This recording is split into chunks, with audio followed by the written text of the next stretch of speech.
Alors que le conflit se poursuit dans l'est de la République démocratique du Congo, RDC, une enquête exclusive publiée par Reuters le 10 février 2026 a révélé l'implication d'Eric Prince, fondateur de la société de sécurité Blackwater, dans l'appui apporté à l'armée congolaise pour reprendre la ville stratégique d'Uvira. Cette révélation a suscité de nombreux débats sur la nouvelle forme de coopération entre la RDC et les États-Unis, notamment en matière de sécurité et d'exploitation des ressources minières. Voici une analyse approfondie expliquant clairement la nature de cette collaboration, ses implications sur le conflit dans l'Est et ses possibles conséquences régionales. Corps de l'article.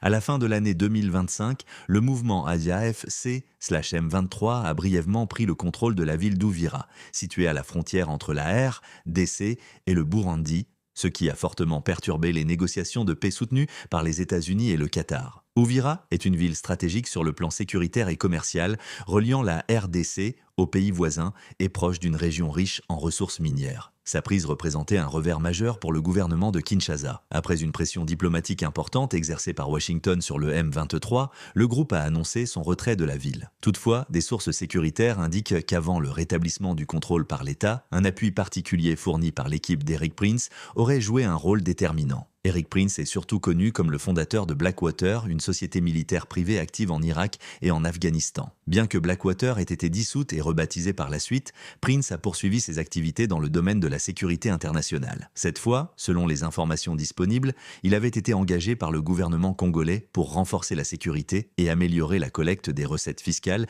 issues de l'exploitation minière. Ce qui a surpris de nombreux observateurs, c'est que son équipe ne se serait pas limitée à la fiscalité, mais aurait également déployé du personnel et des drones afin d'appuyer les forces armées de la RDC FARDC dans la reconquête d'Uvira. Il s'agirait de la première implication connue des contractuels de Prince en première ligne sur le terrain en RDC. Des sources au sein des services de sécurité congolais indiquent que ces contractuels ont travaillé en étroite collaboration avec les forces spéciales congolaises, notamment en fournissant un appui par drone pour surveiller les positions du M23 et transmettre des renseignements en temps réel. L'usage de technologies avancées aurait permis de réduire la pression sur les troupes gouvernementales. Il est également rapporté que ces contractuels ont opéré en coordination avec des conseillers israéliens chargés de former 2 bataillons des forces spéciales congolaises aux opérations de jour et de nuit. Bien que la mission des Israéliens ait été officiellement limitée à la formation, leur présence coïncide avec la période d'intenses combats au sud Kivu. Cette coopération intervient alors que les États-Unis ont exprimé leur volonté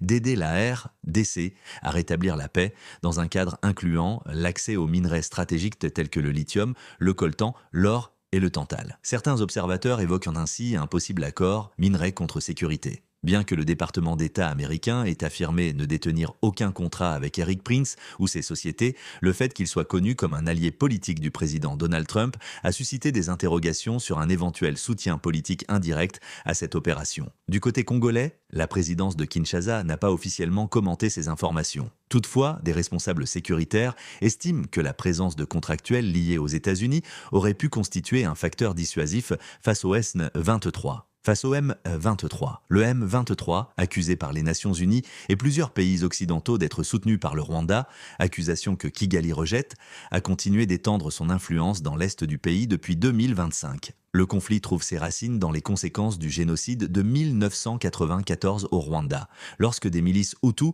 se sont réfugiées en RDC, poursuivies par les forces rwandaises. Bien qu'un accord de paix ait été signé l'année dernière entre la RDC et le Rwanda sous médiation américaine, le M23 n'y était pas directement impliqué, limitant ainsi son efficacité. Uvira est ainsi devenu un symbole d'une nouvelle phase du conflit, marquée par l'implication croissante d'acteurs internationaux et privés sur le terrain. Des analystes estiment que le recours à des sociétés militaires privées peut apporter des solutions rapides sur le plan tactique, mais soulève des questions à long terme sur la souveraineté nationale et la transparence. Des inquiétudes persistent également.